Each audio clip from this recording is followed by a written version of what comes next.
হয়। আপনি যদি দেখেন তো ওদের জন্য সুযোগ সুবিধা কই তৈরি করা আছে? ক্রিকেট বোর্ড কিছু করেছে এই লাস্ট 15-16 বছর? আমাদের আগের বোর্ড প্রেসিডেন্ট যে নাজমুল হাসান পাপন ভাই, ওনার সাথে কোকো ভাইয়ের একই ফ্লাইটে ছিলেন এবং বলছিল যে আশরাফুলকে বললাম, আশরাফুল আমার মুখের উপরে না করে দিল। তাই এবং আমি খুবই ভাগ্যবান, এই কারণে আমি ওনাকে রেসপেক্ট ওই সময় থেকেই করি যে উনি চাইলে কিন্তু তখন আমাকে বাংলাদেশ টিম থেকে বাদ দিতে হ্যাঁ, কোনো ব্যাপার না। টিমের কমিটির দায়িত্ব নেওয়ার জন্য যাবে না, ঠিক আছে? আপনার প্রেফারেন্সটা কি হবে আশরাফুল? মানে সত্যি কথা, এইগুলো তো আসলে মানুষও জানতে চায়, এগুলো বলাটাও ইম্পর্টেন্ট। না, আমার কাছে মনে হয় যে অবশ্যই যদি এরকম অপরচুনিটি আসে অবশ্যই আমি কাজ করার এগ্রি তো থাকবো ডেফিনেটলি, কারণ আমার এক্সপিরিয়েন্সটা শেয়ার করবো। কারণ যেহেতু আমি একদম মাঠে থাকি, তো মাঠের যেই সুযোগ সুবিধাটা প্রয়োজন প্লেয়ারদের, কোচদের, ফিজিও, ট্রেনার, আম্পায়ার, সবাই যে সুযোগ সুবিধাটা প্রয়োজন সেই জিনিসটা দেওয়ার চেষ্টা। শুনি আপনি ওভাবে বলেন না কখনোই যে আশরাফুল বোর্ডে আসতেছে, আশরাফুলের সাথে অনেকের কথা হচ্ছে, আশরাফুল বোর্ডে আসলে ভালো হয়, আশরাফুলের ক্যালিবারকে ক্রিকেট বোর্ডের কাজে লাগানো উচিত। আশরাফুল ভাই, এইগুলো কতটুকু রেলেভেন্ট এই আলোচনাগুলো যে হচ্ছে এদিক সেদিক থেকে? নাম্বার 1। নাম্বার 2, ক্রিকেট বোর্ডের কাজ করার ব্যাপারে এখন তো আপনি নিশ্চয়ই মানে এই কোচিং টাইপের চিন্তা করবেন না, আরেকটু বড় লেভেলে আমরা আপনাকে এক্সপেক্ট করি। সামনে ইলেকশনও রয়েছে, সেখানটায় যদি সুযোগ থেকে কাজ করার ব্যাপারে আপনার আগ্রহ কতটুকু? দ্বিতীয় প্রশ্নের উত্তরটা আগে চাই। না দেখেন, আমি আর কি যখন চেঞ্জ হয়েছে, গভর্নমেন্ট চেঞ্জ হয়েছে, তখন আমার কাছে অফার এসেছিল, ফোন এসেছিল আমার কাছে, বুলুল ভাই, পাইলট ভাইয়ের কাছে এসেছিল যে ওনারা আগ্রহ ক্রিকেট বোর্ডে যেন আমরা ঢুকি। তো ফারুক ভাই আমাকে ফোন দিয়েছিলেন যে তুই কি চাস। তো আমি প্রেসিডেন্ট হওয়ার আগে জাস্ট আগে 2-3 দিন আগে ফোন দিয়েছিলেন যে বোর্ড ডাইরেক্টর না কোচিং এ কোনটাতে তুই কমফোর্টেবল। আপনি কি বললেন? আমি ওই সময়টা ভেবেছিলাম যে বোর্ড ডাইরেক্টর হওয়ার জন্য, কারণ কোচিং তো আমি শুরু করছেন আর কি, কারণ বোর্ড ডাইরেক্টর তো আর আমি লম্বা সময়ের জন্য হওয়ার চিন্তা ছিল না, হয়তোবা যতদিন এই গভর্নমেন্ট থাকবে, মেন গভর্নমেন্ট না আসা পর্যন্ত, ততদিন হয়তোবা ইন্টারিম সময়টা, সেটাই ওইটার প্ল্যান ছিল যে ওই সময়টা আমি তাহলে কাজ করার চিন্তা ছিল। কিন্তু লং রান যদি বলেন, লং রানে আমি কোচিং এর জন্যই প্ল্যান করেছি, কারণ আমি লেভেল 3 কোচিং কোর্স করেছি। এই বছরটা আমি পুরোপুরি কোচিং করাচ্ছি, গ্লোবালের রংপুরের সাথে কাজ করেছি, বিপিএল এর রংপুর এবং ঢাকা প্রিমিয়ার লিগের ধানমন্ডি শেখ জামালের সাথে, ধানমন্ডি স্পোর্টস ক্লাবের সাথে করছি, এবং ওমেন ক্রিকেট ও গুলশান ইউথ ক্রিকেট ক্লাবের হয়ে করছি। আলোচনাটা আগালো না কেন আশরাফুল? পরে তো আসলে আমিও ঠিক জানি না কেন আর আগায় নাই। আমিও আসলে এগুলা তো আমার মনে হয় যে আপনি তো জানেন যে বাংলাদেশে যে কোনো কাজ করার জন্য আপনার হয়তোবা একটু নিজেরও মুভমেন্ট করতে হয়, তকদিরও লাগে। হয়তোবা আমি তো একদমই, আপনি ওই লাইনে কখনোই তোষামতকারী গ্রুপের মধ্যে আপনি নিজেকে এটা আপনি করেন না। আমি খুব ভালো আছি আমার ফ্যামিলি নিয়ে, মাশাআল্লাহ, আলহামদুলিল্লাহ, এবং আমি মাঠে থাকতেই বেশি এনজয় করি। আপনি ওই মানুষটাকে রেসপেক্ট দিয়ে কিন্তু ওই টুর্নামেন্টে খেলেছেন প্রত্যেকটা সিজনে, 3 সিজনস মনে হয়। হ্যাঁ, না, লন্ডনে প্রত্যেক বছরই আসলে কোকো কাপ একটা ক্রিকেট টুর্নামেন্ট হয় টেপ টেনিসে। যেহেতু আমি এভরি ইয়ার লন্ডনে খেলতে যাই এবং আমি ওই টুর্নামেন্টটা পার্টিসিপেট করে থাকি। লাস্ট ইয়ারও এটার জন্য কখনো আশরাফুল মাথার মধ্যে কোনো কিছু কাজ করে না? এই যে থাকে না, মানে অনেকে তো অনেকে আক্রোশে ফেলে ধরেন, এই রিস্কটা কিন্তু থাকে, ক্যালকুলেটিভ রিস্ক কিন্তু থাকে। হ্যাঁ, সবাই চিন্তা করে, আমি আসলে আমার লাইফে কখনো এই চিন্তা করি, কারণ আমি ওই লোকটার সাথে সরাসরি বসে খেলার জন্য, আরাফাত রহমান কোকো ভাইয়ের সাথে সরাসরি 2006-এ যখন আমি সোনারগাঁ ক্রিকেটার্সে খেলেছি, তার আগে ওনার সাথে বসেছিলাম। তখন উনি বোর্ডের গেম ডেভেলপমেন্টের চেয়ারম্যান ছিলেন, প্রধানমন্ত্রীর সন্তান উনি।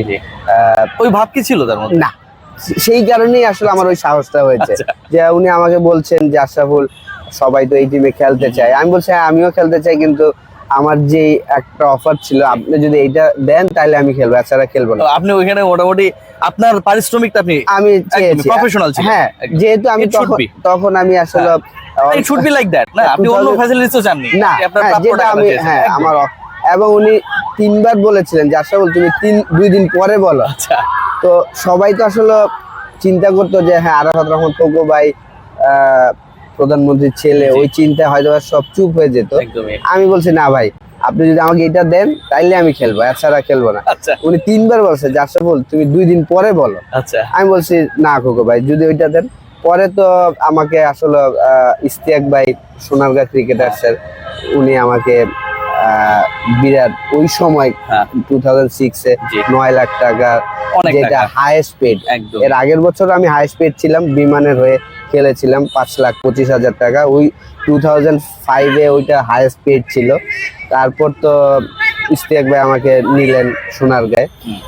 তো আমাদের আগের বোর্ড প্রেসিডেন্ট যে নাজমুল হাসান পাপন ভাই, ওনার সাথে কোকো ভাইয়ের একই ফ্লাইটে ছিলেন এবং বলছিল যে আশরাফুলকে বললাম, আশরাফুল আমার মুখের উপরে না করে দিল। তাই এবং আমি খুবই ভাগ্যবান, এই কারণে আমি ওনাকে রেসপেক্ট ওই সময় থেকেই করি জি যে উনি চাইলে কিন্তু তখন আমাকে বাংলাদেশ টিম থেকে বাদ দিতে হ্যাঁ, কোনো ব্যাপার না। ক্রিকেট এগুলো অনেক হইছে, হ্যাঁ, আশরাফুল। আর কি লাস্ট 15 হ্যাঁ, অনেক হইছে, এগুলো আমরা এরকম দেখছি, হয়েছে। এগুলো হইছে। এই কারণে ওনার যে রেসপেক্টটা, একদমই। আমি এভরি টাইম যখন ইংল্যান্ডে যাই এরকম যদি কোকো ভাইয়ের নামে কিছু বলে আমি সাথে সাথে যাই, কারণ উনি মানুষটা অসাধারণ ছিল। একদমই। তো এই রেসপেক্টটা এখান থেকে আসে। এই জায়গায় আসলে কোন গভর্নমেন্ট আছে, কে আছে, আমি এটা আসলে খেয়াল করি। দেখেন আমি যখন তত্ত্বাবধায়ক সরকারের সময় 2005-এ হুম। আমি তো ইংল্যান্ড থেকে সেঞ্চুরি করে আসলাম অস্ট্রেলিয়ার সাথে, তখন তো ম্যাচ জেতানো। তত্ত্বাবধায়ক সরকার ছিল সাবের হোসেন চৌধুরী। উনি আমাকে বললেন যে জিপিএ 5 পেয়েছেন এসএসসি এইচএসসি, এবং সেখানে প্রধানমন্ত্রী শেখ হাসিনা উনি থাকবেন। আমার কিন্তু ওই ভয় ছিল না, কারণ আমি তো স্পোর্টসম্যান, ঠিক না?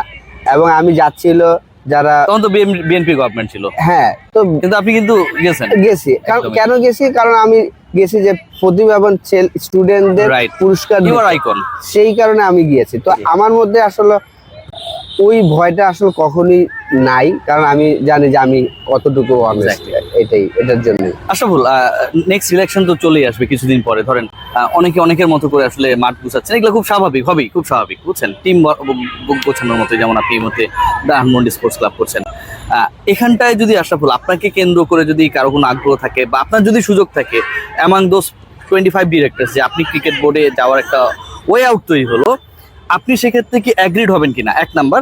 দ্বিতীয় যেটা, যদি আপনি অ্যাগ্রিড হন, নিশ্চয়ই আশরাফুল মেডিকেল টিমের কমিটির দায়িত্ব নেওয়ার জন্য যাবে না, ঠিক আছে? আপনার প্রেফারেন্সটা কি হবে আশরাফুল? মানে সত্যি কথা, এইগুলো তো আসলে মানুষও জানতে চায়, এগুলো বলাটাও ইম্পর্টেন্ট। না, আমার কাছে মনে হয় যে অবশ্যই যদি এরকম অপরচুনিটি আসে, অবশ্যই আমি কাজ করার অ্যাগ্রিড হবে অ্যাগ্রি তো থাকবো ডেফিনেটলি, কারণ আমার এক্সপিরিয়েন্সটা শেয়ার করবো। কারণ যেহেতু আমি একদম মাঠে থাকি, তো মাঠের যেই সুযোগ সুবিধাটা প্রয়োজন প্লেয়ারদের, কোচদের, ফিজিও, ট্রেনার, আম্পায়ার, সবাই যে সুযোগ সুবিধাটা প্রয়োজন সেই জিনিসটা দেওয়ার চেষ্টা করব। তাহলেই কিন্তু আপনি ডেভেলপ হবে। একদমই। খাগড়াছড়ি স্বপন হ্যাঁ, সেটা জানবে না। না, সেটা এছাড়া তো ডেভেলপ হবে না। একদমই। দেখেন আপনার সৌরভ গাঙ্গুলি আসলেন, উনি কিন্তু জানতেন যে লং টার্ম থাকবে না, শর্ট টার্ম থাকবে, এবং সে থেকে কি করলেন, এসে কিন্তু ফার্স্ট ক্লাস ক্রিকেটের পারিশ্রমিকটা বাড়িয়ে দিলেন। ক্রিকেট বলেন, আম্পায়ার বলেন, সবকিছু এবং ফ্যাসিলিটিস তৈরি করলেন। আপনি যদি যান, যেহেতু 2023 আপনিও কভার করেছেন, আমিও গিয়েছিলাম, একসাথে আমরা ছিলাম, হ্যাঁ, একসাথে ছিলাম, এবং দেখেছেন যে তাদের এক একটা স্টেটে কত সুন্দর সুন্দর ক্রিকেট গ্রাউন্ড। কারণ কি, আইপিএল হওয়ার কারণেই কিন্তু তাদের একদম এই জিনিসগুলা তৈরি হয়েছে, স্ট্রাকচার হয়ে ঠিক গেছে। না? একই জায়গায় 2টা করে গ্রাউন্ড আছে তাদের। তো এই ফ্যাসিলিটিস গুলা তো আমাদেরই তৈরি করতে হবে। লাস্ট 15-16 বছর যারা ছিলেন আর কি ক্রিকেট বোর্ডে, ওনাদের অনেক অপরচুনিটি ছিল যে এই ফ্যাসিলিটিস গুলা তৈরি করা। সবচেয়ে বড় জায়গা যেটা আশরাফুল, অর্থের তো অভাব ছিল না। অর্থের অভাব ছিল না। প্রধানমন্ত্রীও কিন্তু খেলার জন্য পাগল ছিলেন। পাপন ভাইও প্রধানমন্ত্রীর কাছের লোক, একদম কাছের লোক। ওনারা চাইলেই কিন্তু ঢাকা শহরে, আপনি দেখেন যে আমি বড় হয়েছি ধানমন্ডি আবাহনী মাঠে যে ইনডোরটা ছিল, ওই ইনডোরে প্র্যাকটিস করে। রাইট। এখন ঢাকা শহরে ইনডোর কোথায়? আপনিও যাইতে হবে মাস্কোতে, আপনি যাইতে হবে মিরপুর স্টেডিয়ামে। এই জায়গায় তো সবার ঢোকার অ্যাবিলিটি নাই, ঠিক না? কারণ আমি বড় হয়েছি ফ্রি টাকা প্র্যাকটিস করে। ক্রিকেটার কিন্তু 60 জনের মধ্যে ছিল না আশরাফুল, কিন্তু গনি স্যারের আমি ঢুকে গেছিল। সেটাই, ক্রিকেটার কিন্তু পয়সাওয়ালা ছেলেরা খুব কম হয়, ইচ্ছা থাকতে হবে। হ্যাঁ, ঠিক আছে, খুব কম হয়। গরিব ছেলেরাই কিন্তু ক্রিকেটার হয় বা স্পোর্টসম্যান হয়। আপনি যদি দেখেন, তো ওদের জন্য সুযোগ সুবিধা কই তৈরি করা আছে? ক্রিকেট বোর্ড কিছু করেছে এই লাস্ট 15-16 বছর যে না, ওদের জন্য আমি, যেমন ওয়াহিদুল গনি স্যার, সেই 95 থেকে শুরু করে এখন পর্যন্ত বিনা পয়সায় অঙ্কুর ক্রিকেটার্স যে চলছে, এরকম আর একটা একাডেমি দেখা দিতে পারবে? অঙ্কুর ক্রিকেটার্স তো ইয়ারলি 5 কোটি টাকা পাইতে পারে। পাইতে পারে তো ফ্যাসিলিটিস দেওয়ার জন্য, ব্যাট দেওয়ার জন্য, প্যাড দেওয়ার জন্য। ওয়াহিদুল গনি স্যার তো টাকা মাইরা খাবে না, না। মানে এটা গ্যারান্টেড। হ্যাঁ, সেই 95 থেকে এখন 2025 না, এক্স্যাক্টলি। তো অলমোস্ট 30 বছর উনি কিন্তু ফ্রি ওনার এখান থেকে, এবং ওইখান থেকে আমরা 4টা টেস্ট প্লেয়ার বাড়িয়েছি। আরো 2টা প্লেয়ার বাংলাদেশে, বিপ্লব এবং রকিবুল, 2টা Yeah. বাংলাদেশ টিমের, মানে 6টা ইন্টারন্যাশনাল প্লেয়ার কিন্তু স্যারের এই একাডেমি থেকে বের হয়ে আসছে। আর কয়টা একাডেমি আছে আপনি দেখবেন যে এরকম 6টা। একদমই না, একদমই না। তো এই কারণে সুযোগ সুবিধা তৈরি, অবশ্যই যদি আমার অপরচুনিটি থাকে, কোন যদি মনে করেন, পদটা? এইটা আমি ঠিক এখন বলতে পারবো না যে জি। হয়তোবা, অবশ্যই আপনি যেটা Medical, বললেন, logistics, marketing কি জান? ওই সব জায়গায় তো ওই নলেজ তো আমার নাই। আমার নলেজ ক্রিকেট মাঠে, অপারেশনস ডেভেলপমেন্ট, এই টাইপের। এই সব নলেজে আপনি যদি আমাকে ইনভলভ করেন, তাহলে হয়তো অপরচুনিটি থাকলে আমি কাজ করতে পারবো। Thank you so much Mohammad